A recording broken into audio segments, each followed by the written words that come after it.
Today we're riding BART without the A. Come join me here as we start our journey at Van Ness subway station to take a ride on the Van Ness bus rapid transit system in San Francisco.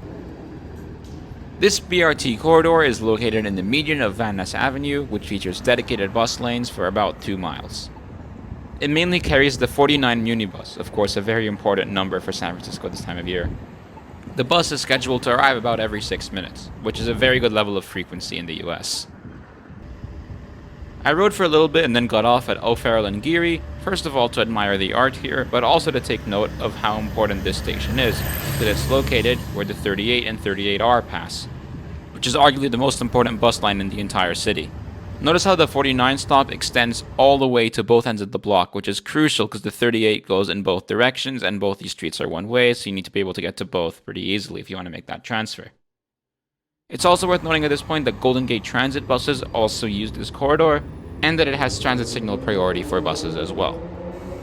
There's also a decent amount of density here, which is no doubt aided by the presence of the BRT line. Now, it's no secret that the Van Ness BRT took way longer than expected to get going, but that was mainly down to sewers and utilities that were located under the street. But the project was ultimately complete in April of 2022, and immediately in its first month, it saw a 35% reduction in travel time on the northbound travel of the routes. Now, this project was super important just because of how congested Van Ness was at first. Just look at Google Street View in the past. 6 lanes of traffic, and buses had to go through it all.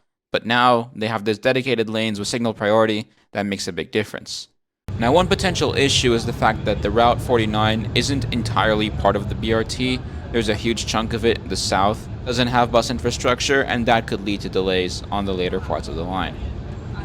Here we are at Union, the end of the BRT section of Route 49, and I had a pretty good time riding it. It's great to see that it had a lot of ridership, and I liked the design of the stations, and it was very frequent as well.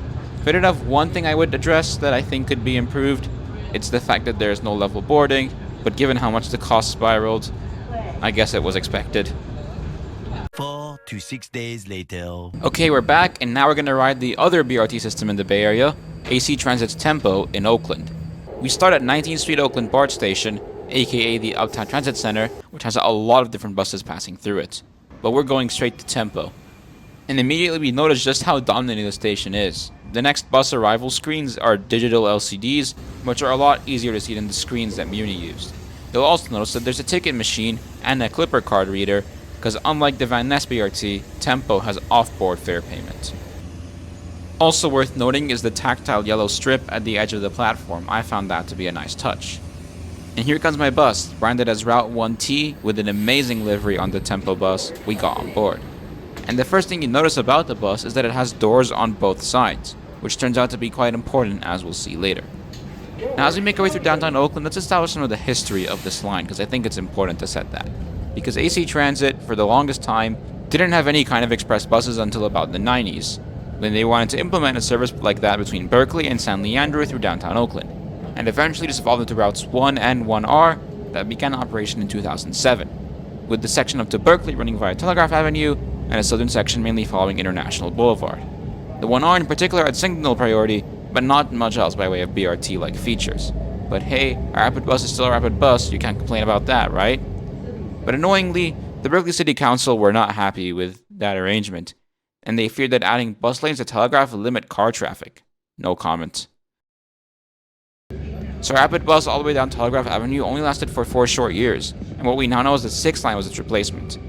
As for the rest of 1R, it got a long-awaited upgrade to be much closer to a real BRT system, which of course is Tempo that we're riding now, which was completed in summer of 2020, and is now AC Transit's most ridden route by far.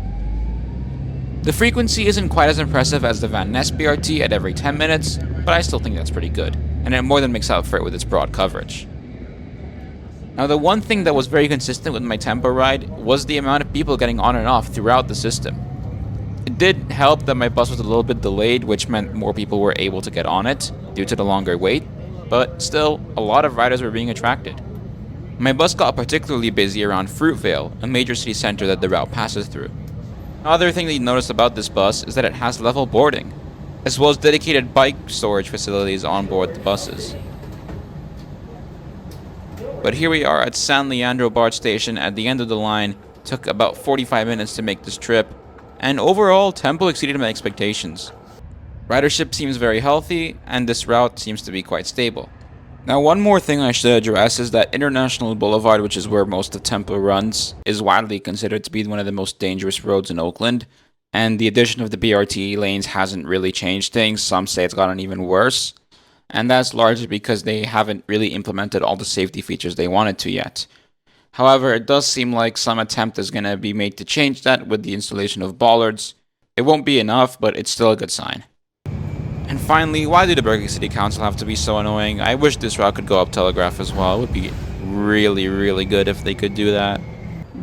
But anyway, now that I've written both systems, let's compare them. So Bus Rapid Transit kind of exists in this weird limbo where it's a lot better than a normal bus, but people will still be unhappy that it's not actually rail. Now, yeah, it would be really cool if both of these corridors were actually rail, but I do think, especially in the Bay Area, where transit funding is so hard, we must take note of how successful these two projects have been. Now, the question does remain, which one do I think is better? Now, it is a bit of a close call, if I'm going to be honest. While Van Ness has more frequency and arguably better stations, Tempo's level boarding and better coverage is also worth considering. I could go ahead and pull out the ITDP's Bus Rapid Transit standards and score them based on their scoring system, but honestly, I don't think it's worth getting bogged down in standards. So if I had to choose, I might just slightly edge the Tempo, but honestly there isn't much in it. And I think both these systems could be improved quite a bit, but still they've both been huge success stories, and I'm hoping to see some similar bus improvements in places like Geary, at least until the Geary subway is built.